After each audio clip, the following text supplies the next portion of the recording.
is also merged.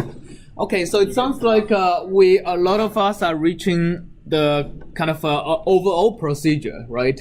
So can we discuss that a little bit? And let's see who I'm going to have to speak first. So who has an overall procedure figured out? Only you guys? So can those who haven't reached an overall procedure yet, can you tell me like what is missing? So what you have and what you are still missing?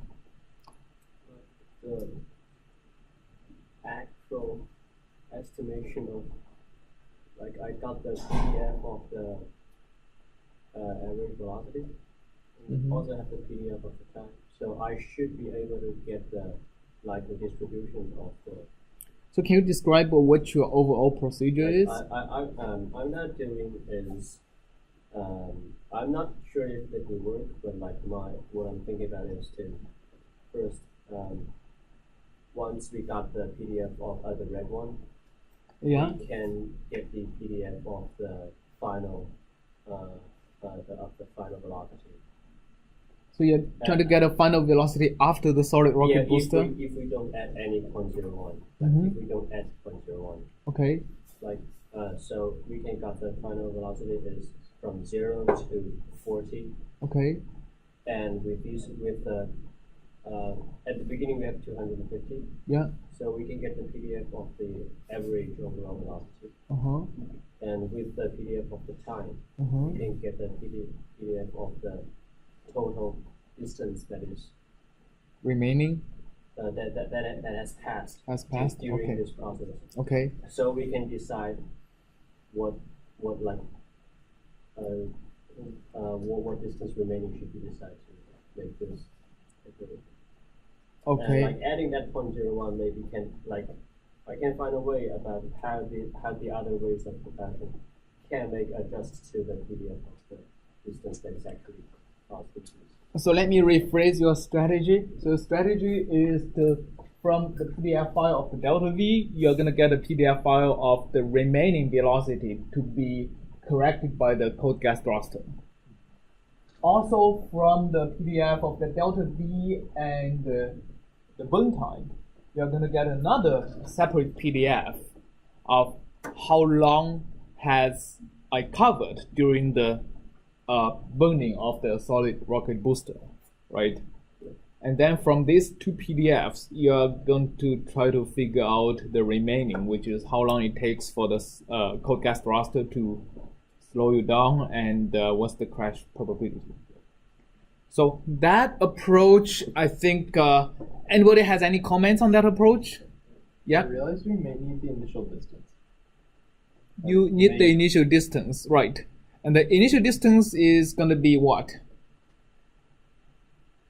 Whatever you choose it to be. It's going to be whatever you choose it to be. Yes, that's right. That's right. So the reason we are doing this exercise is because you want to consider what initial distance should I start burning my solid rocket booster. So it's your choice, right? And for each choice, you're going to figure out, is it too dangerous or is it too slow, right? That's the two metrics you are deciding based on. Okay, anybody have any comments on the procedure just described?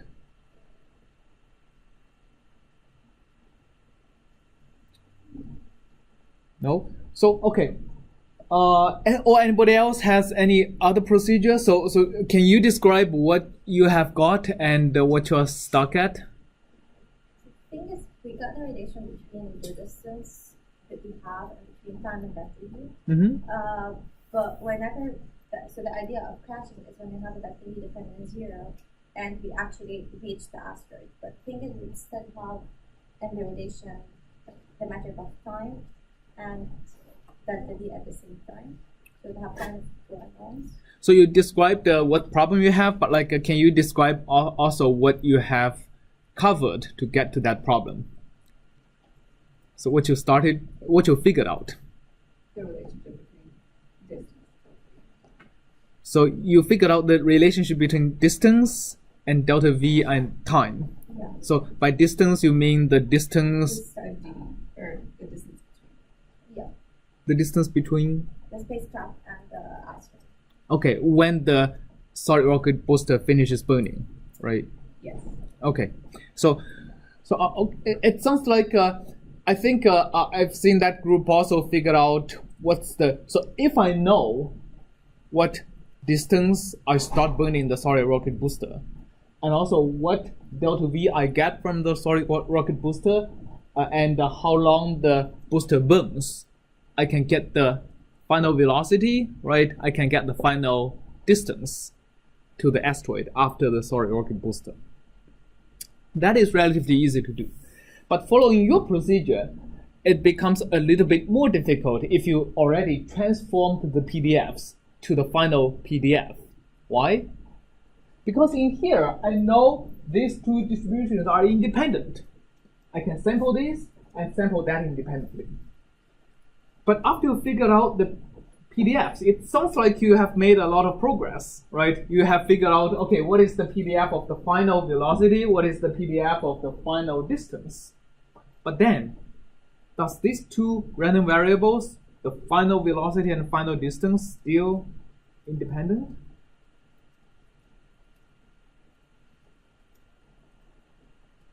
They're no longer independent because both actually depend on delta V, right? The distance only depends on t. The distance depends on t and delta V. The final velocity depends only on delta V. But then these dependencies makes these two random variables now dependent. So it's actually easier to start by sampling these two original PDFs and then perform deterministic calculations from now on.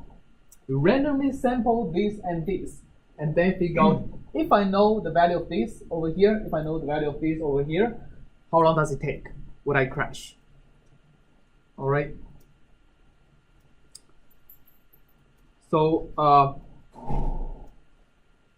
so the overall procedure, can somebody describe it for me? That group, please. So basically, we decided we want to sweep over a lot of different values of the distance. Yeah. And then, and for each value of the distance, we randomly sample from the delta V distribution and from the time distribution. Mm-hmm. And then, as you said, from there we treat it as a deterministic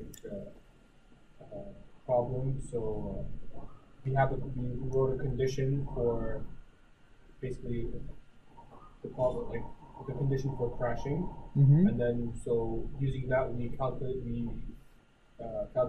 the probability of crashing as the number of times you crash divided by the total number of samples you did. Mm-hmm.